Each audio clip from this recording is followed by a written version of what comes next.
Cool. I'm here with Spike Lee, um, How you super doing? duper director. What's happening? How's it? He's in Johannesburg for the Digital Edge event.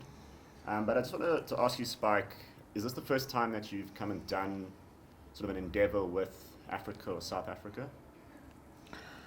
No, sir. My first time in South Africa was in 1992 when this country was still under the tyranny of apartheid. And I was here to film the late great President Nelson Mandela for the end of Malcolm X. Excellent. And just related to your film career, perhaps a very prevalent theme now, especially with film in the States, is that if you look at film, it's quite segregated. So you get black cinema, white cinema. Just your opinion on that, someone who's dealt with these themes. Do you think it's right that they market those films so separately, or is it time now that everything's marketed to everybody globally, regardless of race? Well, I don't think that we live in a time where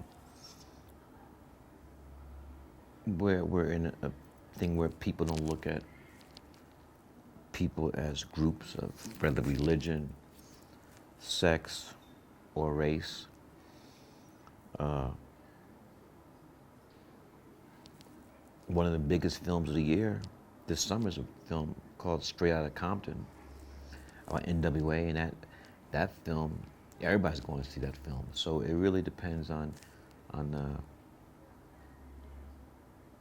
the film, the album, the song, the TV show. You know what you're talking about.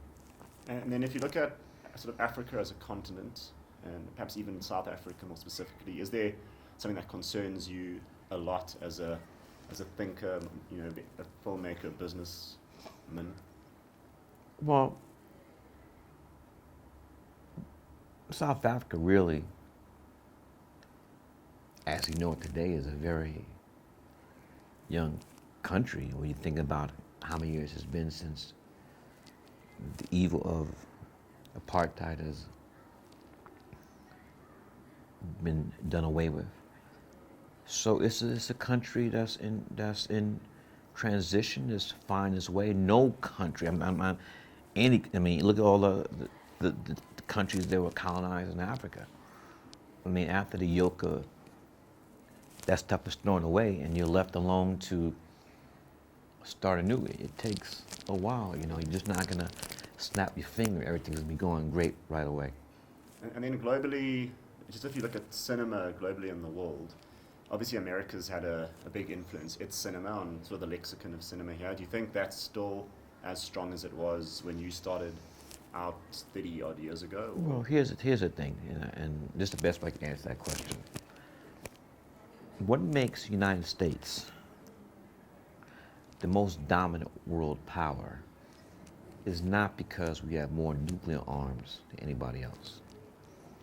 No nuclear bomb has ever influenced how somebody dresses, how they talk, how they think, even how they dance. The reason why the United States has been able to dominate the world, you might say, maybe not as much now as it used to be, but still, I mean, it's the truth. It's because of culture. That's how the United States dominates the world. TV, film, music, rock, hip hop, R&B, rock and roll, Apple, Nike. I mean, McDonald's. I'm not endorsing McDonald's, but that's how we dominate. It's the export of American culture. That's how we dominate the world.